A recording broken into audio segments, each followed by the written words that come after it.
Ríis, tá muid ar sin seo, ríis, scéal eile, ón leir sin cuimhne, thosaímar agus léamh cúpla cear scéalháid, tá chun cúpla ceann eile léamh a ríis sin nniu, ón Eala Órga, tá hílumm agus rachamid chun na hinde, tar lom.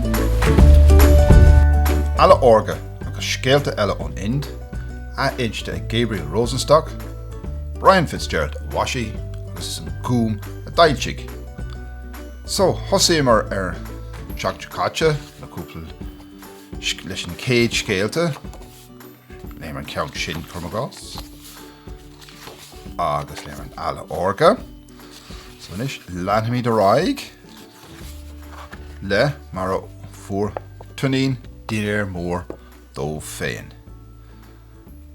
Bhí sionach ann uair amháin agus cónaí cos cósta. Tugainn a bannam dó. Ní fis cé thug an tanam sin é féin beidir. Ar éon nós, bhí sé mar bheith tugainn nó tun bheag ann ó rug a gé, I gcónaí ag teacht is ag imeacht. Bhí sé lá ar imil cuile nuair a casach bactéire Cad is am duite ar sa bactéire leis. Mise tugainn ar sa tugainn. Tugainn, cad is brí leis sin. Tun bheag nói, agus cad is tun ann ó fechar an bactéire mór an sin. Agus tugainn beag, seo nach a bhfad níos lú na bactéire nach bhfuil.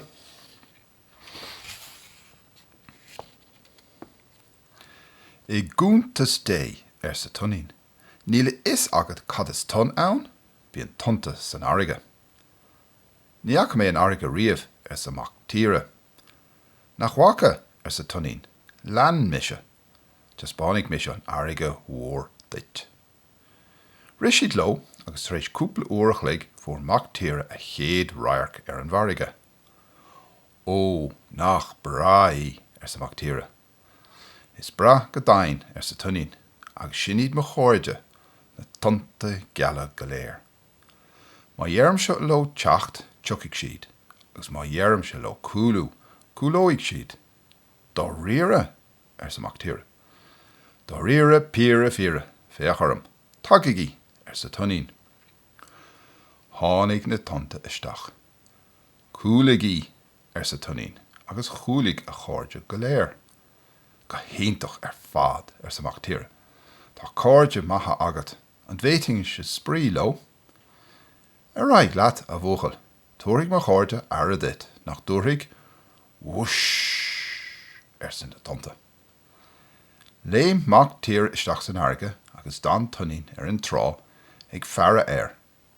Níor ada gur scúba go naid carige agus gur bág Tugaigh ar sa tugainn. Tháinig na tunta isteach agus thug siad lo corp marmh an bhictíre. Am dinéir ar sa tugainn. Cúlaigh. Agus an céad scéal eile. A héan, a dó, a trí. Rá seo ann uair amháin agus bhí an chuid smaointe aite aige. Bhíonn smaointe aite ag rá seo anna, deirtar. Ceann na smaointe aite sin a bhí aige ná seo, ná éon duine ar domhan a bheith in an a intin a léamh. Thug sé ordú dá phríomh ara dul amach agus duine a amsú a bheith in an a intin a léamh. Chuain príomh ara agus a chud searbhóntaí ag leorg an duine sin ach ní raibh teacht thir, hir, has ná thuaidh.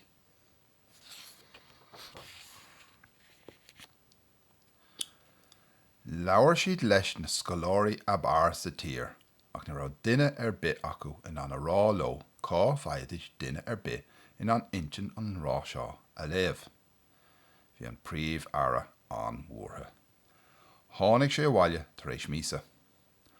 Chúla sé go raibh an rá seo an mí ainach leis. Bhín rá seo na mí ainach, deirtar. Cá bhain a lehéad do dhuine ar san príomh ara.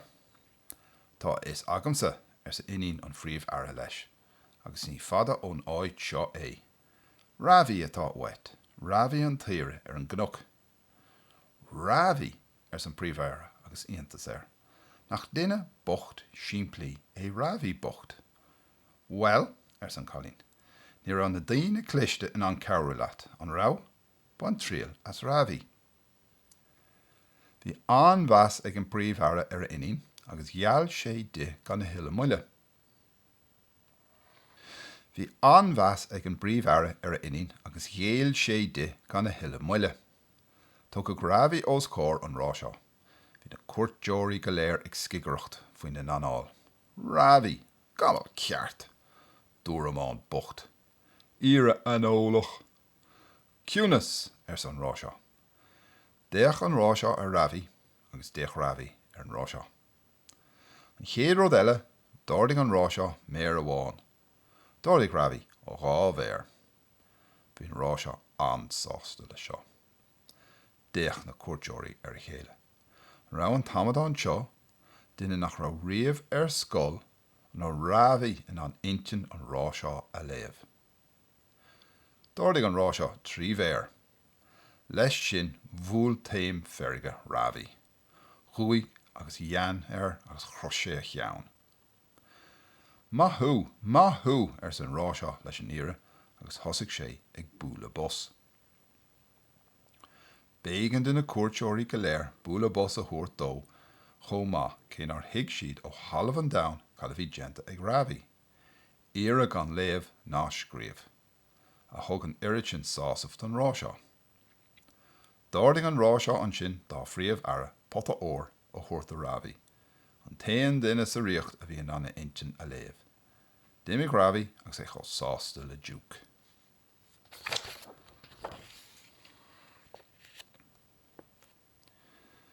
A bhórgacht san príomhfheara.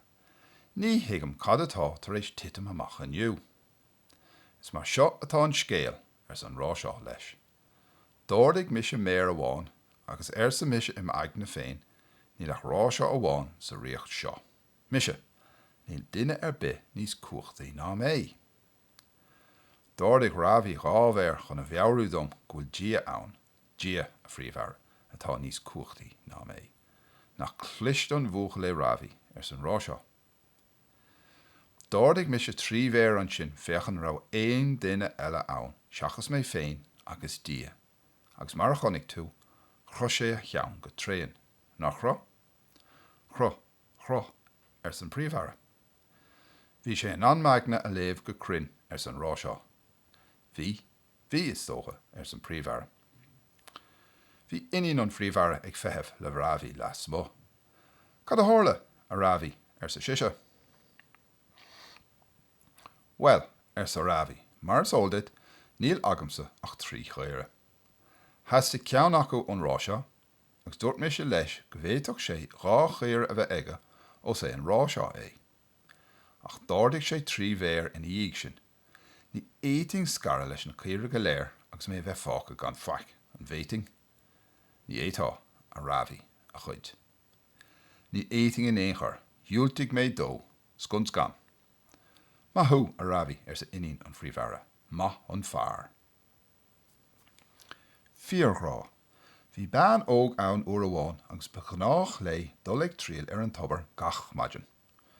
Maidin amháin thug sí faoi deara go raibh fearr óg á leanúnt. Fearr bra. Hín fearr céine ann an bhaidin dár gion. Nach geapá san bhean óg lé féin. Nach geapá go deochadh sé imime le agus an bucéid isce a iompar dom. An tríú maidin leabhar an fearr lé. Cad sam dit a chrí a sisin. Tá an tréis titim in rá leat.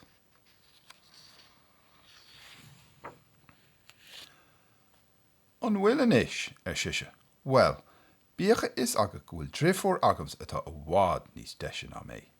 Nach feiceann tú hail an sinní agus ag túirt ara don buamhal isce.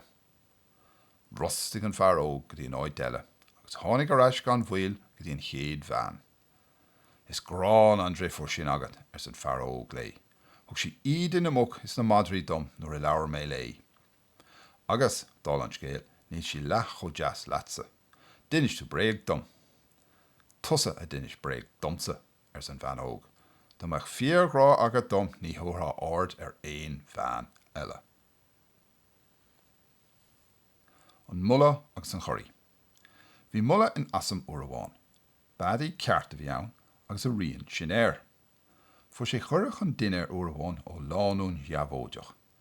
Nuair a thiúil sé thar tarseach isteach chucu Cad é an taontas a bhí ar mert nar thosaigh an mula ag bécíocht. Amach leat as an áid seo. Nuair tháinig a chaint chuige ar sa fear an tí leis. Ní aon duine an seo ach sin féin. Cad a bhí á ruaige agat. Fear na grúb.